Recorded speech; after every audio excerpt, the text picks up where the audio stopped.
neebaza bonna abayimbye okuggulawo okusinza kwaffe kuno.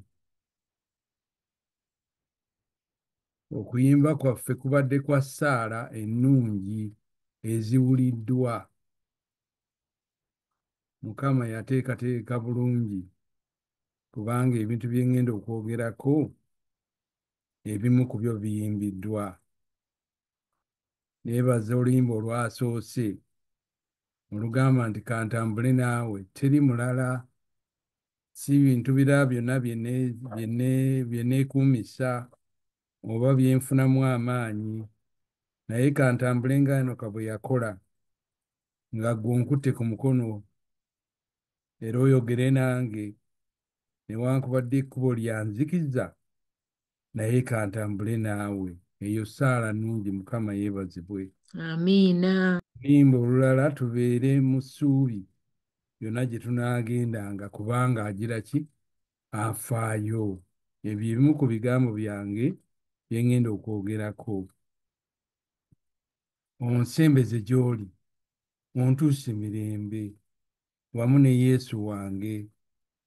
Ffenna twetaaga Yesu ng'ali kumpi naffe. Mukama yeebazibwe. Kisa kya Yesu kyewuunyisa, kyalagibwa ku musaalaba bwe gwayiika omusaayi gwe ne guntukuza nze, ne gutukuza ffenna okutuwonya ebibi. Katusabe. Mukama Katonda Kitaffe ow'omu ggulu, wowe ekisa era ow'okwagala, tukwebaza okukkiriza ffe abaddu bo tujje mu maaso go olwaleero. Ate bwe tunaatuusa okugenda, tugende nga tuwuliriza ekigambo kyo, nga tuli banywevu, tulina amaanyi okubeera abantu bo abajulizi bo mu nsi. Tusaba obeere wamu naffe buli kinoomu, ku bwa Yesu Kristo Mukama waffe. Amiina. Abadde ndowooza ki ekyokwogerako? Naafunye ebirowoozo bingi, munansonyiwa bwe bibanga byonna mbitabudde omwo. Ekyawandiikibwa kyaffe kiri mu Samwiri ekisooka olunyiri essuula 3. Samwiri, nsaba wabeerewo atusomera. Samwiri ekisooka essuula 3, akatundu akasembayo ku lunyiriri olw'omukaaga. Akatundu akasembayo ku lunyiriri olw'omukaaga. Waliwo budootisi 2 akatandika nti naye Dawudi. 1 Samuel 3, akatundu akasembayo olunyiriri olw'omukaaga. Waliwo alabyewo?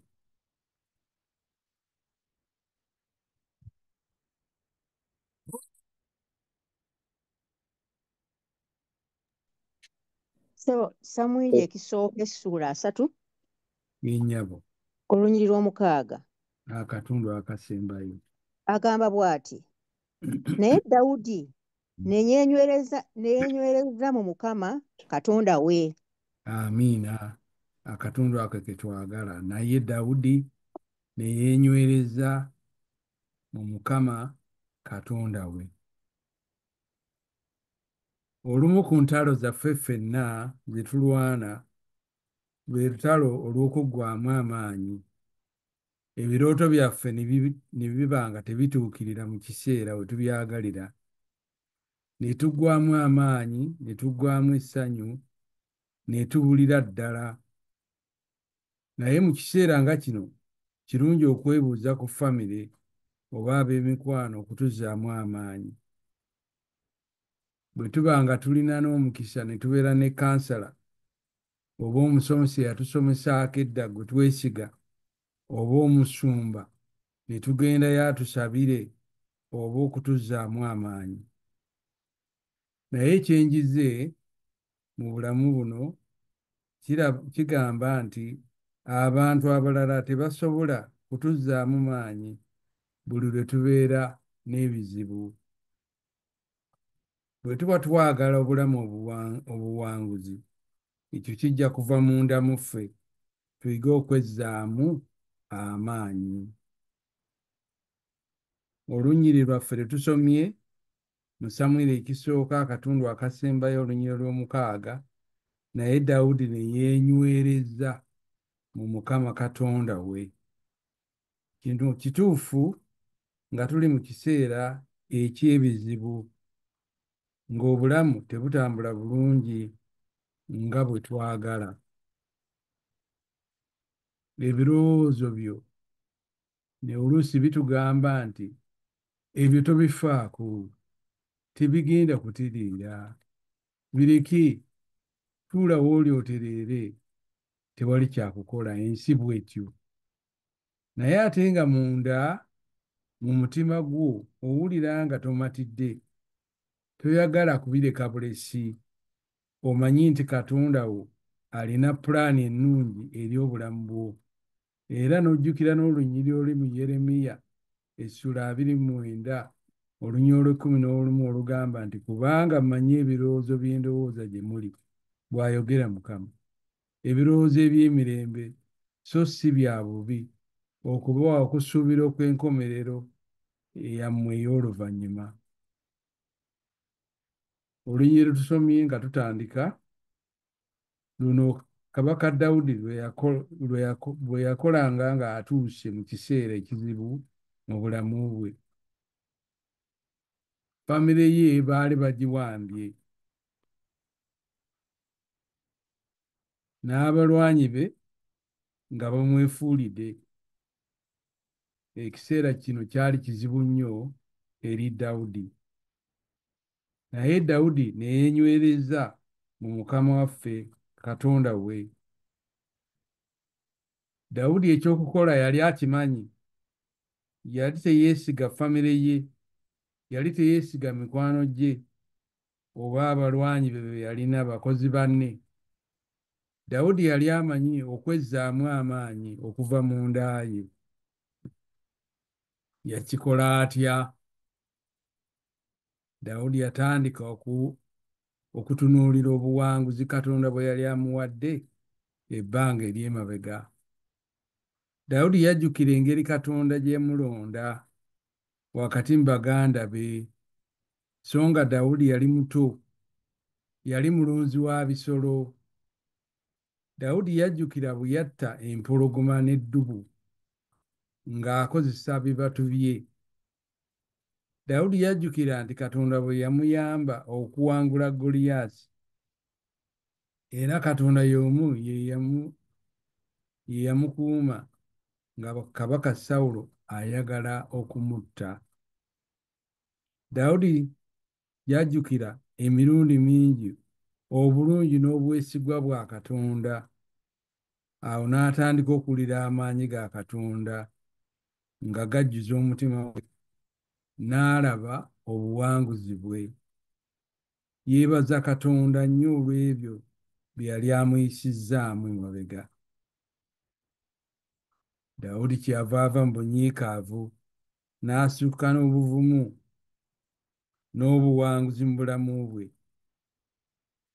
Oboolyawo nga ofunye lipoota embi ggwe okuva ewa dokita wo akukebedde, oboolyawo nga ssente tozirabako kutuukiriza byeyamo byo, oboolyawo byonna by'okola nga tewali n'ekimu ekiyitamu nga bw'oyagala, oboolyawo nga ofiiriddwa omwagalwa wo.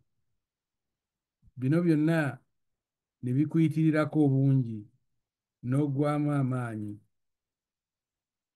Naye waliwo akaseera akatono n'owulira emirembe n'amaanyi. Buli omu ku ffe tulabye omukono gwa Katonda nga gukola mu bulamu bwaffe. Kino kye kisumuluzo okuddukira ewa Mukama Katonda nga tujjukira obuwanguzi bw'atuwadde. Bwe tukola ekyo tuba tulaga okukkiriza kwaffe, era n'okukkiriza kwaffe kukola ne kujjuza emitima gyaffe.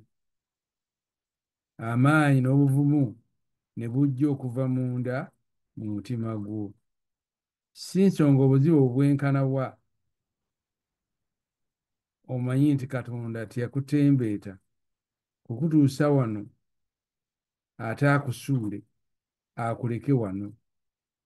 Bw'aba yakikola emabega ajja kwetikka akutuuse ne mu biseera eby'omu maaso. Bw'oba Katonda yakuwa ennyumba w'osula, akuwadde abaana, ofunye lipoota omusawo nti ndi kulaba mu myezi 6 egiddako, va wansi nga weeyisanga atataaguddwa. Situka weebaze Katonda wo, kubanga buli lw'oyita ku mutego eginaakozza emabega, manya nti ago madaala ga kukulinnyisa ku levo endala waggulu. Bwe tuleka Sitaani n'atumalamu amaanyi, oba azze kutubbako mu maanyi, ekyo katukigaanirewo. Beera n'ebirowoozo ebirungi, so tobeera na birowoozo nga bino. Obufumbo bwange tewali kye nnwanirira, tebugenda kutereera. Nkooye okulwanirira abaana bange, tekigasa. Nkooye okukola ekituufu, ebisanyusa Katonda, sisobola kugenda mu maaso. Katuleme kukkiriza mu bulimba obufaana bwe butyo, kubanga buli bisuubizo Katonda bye yatuwa tusaanye kubirwanirira. Obufumbo bwo, abaana bo, omwana wo, obulamu bwo bwonna tusaanidde okubirwanirira. Nga Dawudi mu Bayibuli eyabeera mu mbuyaga ekunta, naye naffe bwe tubeera mu mbuyaga ekunta, katujjukire nti bwe tuyita mu mitego okutuzza emabega, manya nti ago madaala ga kukulinnyisa ku levo endala. Okugwa kwo wansi si knockout. Katusome omusomi waffe Ebyomumirembe ekisooka 16:34. Ebyomumirembe ekisooka 16:34 lugamba lutya?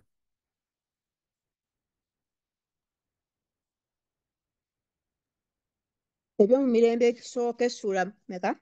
16:34. Ebyomumirembe ekisooka essula 16 olunyiriri olwa 34 lugamba bwe luti: Kale mwebaze Mukama, kubanga mulungi, kubanga okusaasira kwe kubeerera emirembe gyonna. Amiina, weebale kutusomera bulungi. Amiina. Katonda waffe tuli mu kibatu kye eky'omukono gwe. Bwe tusigala nga tulina amazima mu ye, ajja kutusitula atuteeke mu kifo ekisinga obulungi. Kabaka Dawudi nga famire ye teriiwo, mikwano gye baali bamwefuulidde, naye teyafaayo ku ebyo byonna, kubanga yali amanyi nti Katonda we asobola okumulokola. Obanga Katonda yamuyisa mu bingi, kati alina oluyimba mu mutima gwe. Ennyimba ze tuyimbye zibadde nnungi nnyo. Dawudi yalina ennyimba, ekitabo kya Dawudi nga tukisomye tusanga ennyimba nnyingi ze yayimbanga. Nonzeewo tuyimbe oluyimba olw'Ekikumi-3 tulina omukwano gwaffe, maama, jjajja. Okay.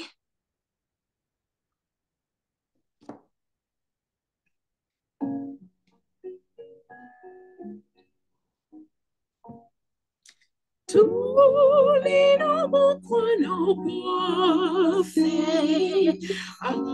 atuyamba bulijjo, bwe tunamugoberera tatugobere bweru. Wano tetufuna ddembe, wano tufuna ennaku. Omulokozi ye Yesu, gwabononyi tulina mukwano gwaffe alina manyi mangi n'olwekyo abooluganda tulemenga okutya tumwesige atukuuma tutuleke mu bibi Yesu ye mukumi waffe mukwano gw'abononyi tulina mukwano gwaffe tulungamye ffenna mukizikiza ekikutte ye musana gw'abantu tulemenga okunyoma omukisa gwa Yesu katutendereze oyo mukwano gw'abononyi.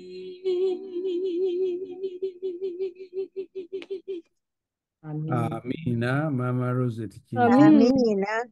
weebale nnyo nnyabo Mukama akuwa omukisa olw'essaala eyo gy'otuweereddeyo. Obanga Katonda yamuyisa mu bingi, kati katubeere n'oluyimba nga Dawudi. Dawudi yalina bingi by'atottola. Waliwo ekiseera ekimu yalwanagana naye mu Zabbuli eya 141 Katonda yali amukaabirira aga nti oli ludda wa? Essaala zange teziwulirwa. Naye yasalawo okubeera n'oluyimba ng'alaba Katonda amuyisizza mu bingi.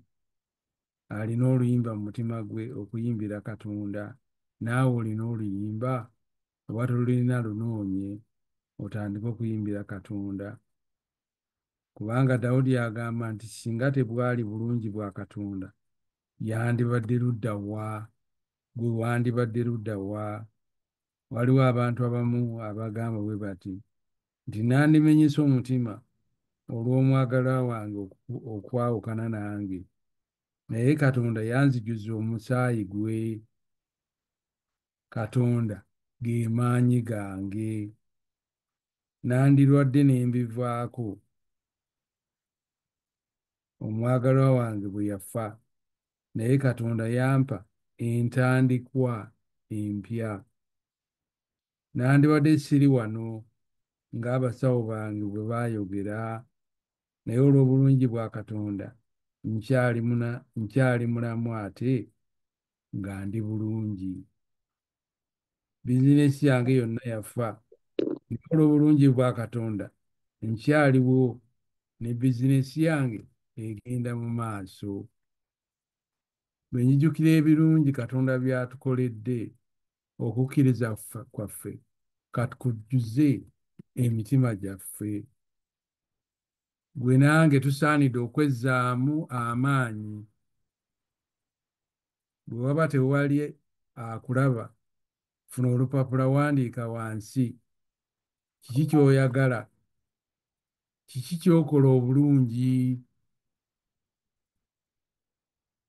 maanyi go kiki, biki by'okoze ebirungi, biki ebyekisa by'okoledde abalala. Tusoma mu Bayibuli mu Lubereberye nti Katonda n'atonda amazzi n'olukalu, n'agamba nti ekyo kirungi. N'akola eggulu, n'agamba nti ekyo kirungi. Katonda n'atonda ggwe nange, n'agamba nti ekyo kirungi ddala. Katonda yennyini gwe tusinza yeeyogerako. Ebiseera bindi tunenyezebwa oba okutunuulira ebitagenze bulungi. Tusaanye twogerere waggulu nti ndi taata mulungi, ndi maama mulungi, newaakubadde nga waliwo ebitaagenda bulungi omwana omu oba omuzzukulu omu, ndi wa kisa era famire yange ngifaako, newankubadde nga ndi wano ng'ate omukyala wange ali mu Uganda, ndi wano naye ng'omwami wange ali Uganda. Ndi nga Katonda bwe yantonda. Ebirabo Katonda bye yampa ebitone mbyagala. Njagala obuwanvu bwange, njagala eddoboozi lyange, ndi wa kisa, nina ttalanta era nsanyusa abantu. Katuyige okwezzaamu amaanyi mu Katonda waffe. Omuwala Amiina. yatandika okusoma omwaka omupya mu ssomero lya sekendule epya. Abayizi abasinga ku masomero agali awo baba bazaalibbwa mu kitundu, bapangisa mu kitundu awo ku Kaalaawo. Bonna abasinga bamanyigana, bava mu primary schools ezeetoolodde awo, bakubagana mipiira, bazannya mu kuyimba n'ebirala. Bamanyigana okumala emyaka n'emyaka, naye omwana ono Lidiya omupya yali tazaalibwa mu kitundu ekyo, mu ssomero lye yagendamu okusoma. Naye mu ssomero eryo baalina empisa nti ng'ebulayo wiiki emu Valentine, olunaku lw'abaagalana, lutuuke. Abayizi baagulanga ebimuli ssente 25 buli kimuli, oba ekwota buli kimuli kimu, okuweereza bannaabwe mu ssomero eryo. Kyali kikulu nnyo okulaba nti afunye ebimuli bingi. Ani afunye ebimuli ebingi? Lidiya omuwala ono omupya mu ssomero lino teyalina mukwano, naye yalowooza, kiki kye mba nkola obutaswala? Tewali ammanyi, teriiyo gwe nsuubira kumpaayo n'ekintu n'ekimu. Kyeyava asalawo n'agenda mu ofiisi y'essomero n'aggyayo $5 n'agula ebimuli 20 nga buli kimuli kigula ssente 25 oba kwota. N'asaba obupapula n'ateekako amannya agage nga tewali alaba mannya ki g'ataddeko era ebimuli bigenda waani. Olunaku lwa Valentine we lwatuuka, olunaku olw'abaagalana, abayizi abamu baafuna ebimuli 3, abasinga kumpi ebimuli 4, naye munnaabwe Lidiya yafuna ebimuli 20. Buli mwana ne yeebuuza nti baani abo ono omuwala omupya abamuweerezza ebimuli ebingi bwe bityo? Gwe nange tusaanidde okubeera n'omwoyo ng'ogwa Lidiya. Oboolyawo tewali akuzzaamu maanyi. Kola nga Lidiya, kola nga Dawudi. Mu Bayibuli Dawudi yeesitula ne yeesanyusa mu maaso ga Katonda ng'agamba nti luno lunaku lupya, nkooye obutasanyuka. Katonda ampadde olunaku luno, kanduyitemu lwa kukkiriza nga nsuubira ebirungi okuva eri Katonda wange.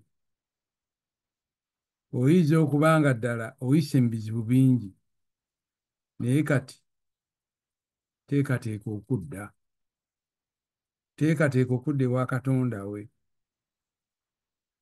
Katonda tatuleetanga kututuusa wano ate n'atusuula. Olina okumanya nti enkomerero okuva ku ntandikwa ye Katonda waffe, y'abimanyi byonna. N'olwekyo katubeere nga Dawudi, nga tugudde wansi, katuleme kusigala wansi. Gwe nange katuddemu amaanyi, tulyoke tufunye essanyu. Tubeere n'essanyu bulijjo eritakoma, kubanga tulina essuubi mu Mukama waffe. Era nkusaba ogambe nti Katonda ye mugabirizi wange, ajja kumpa ebyetaago byange byonna. Katonda asobolera ddala nnyo okumpa byonna, newankubadde omulimu guweddewo, naye manyi nti Katonda agenda kuggulawo oluggi olulala. Era mmanyi nti Katonda wange y'afuga. Katusome olunywa olulala luli mu Zabbuli 136 olusooka.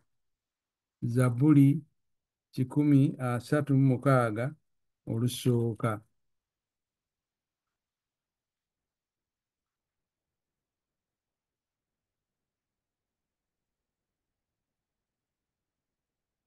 Omusomi waffe akyaliko. Kwendisewo Zabbuli 136 olunywa olusooka lugamba bwe luti, ennyabo. mwebaze Mukama kubanga mulungi, kubanga Amiina. okusaasira kwe kubeerera emirembe gyonna. Amiina. So tatusuubiza lunaku lumu, lunaku 2, wiiki emu, emyaka 3 gy'onoomala ku Amerika emirala n'akusuula, naye emirembe gyonna. Nsaba nga naatera kumaliriza. Tuzuukuke ku makya nga tulowooza obulungi bwa Katonda kye kyokka, so si enkuba etonnya, muzira gugenda kugwa, leero tunaayitawa. Katuzuukuke okuva ku makya nga tulowooza obulungi bwa Katonda. Kiri gy'oli okwekuuma ng'ojaguza Katonda buli kiseera, alyoke akuddize essanyu era atuukirize buli bisuubizo byonna gy'oli. Katwenyereze ku Mukama waffe era tusigale nga tuli b'amaanyi mu ye. Ebiseera ebizibu bijjira buli omu, naye Katonda waffe agamba nti buli omu akulokola, naddala abo abamwesiga. Kaffenna tuwe Katonda ekifo ekisooka mu bulamu bwaffe, nga bwe tusoma mu Zabbuli 3 atugamba nti Mukama oli ngabo yange enkuuma. Nsaba Mukama abeere engabo yo ekukuuma okuva leero ku bwa Yesu Kristo Mukama waffe. Amiina. Amiina.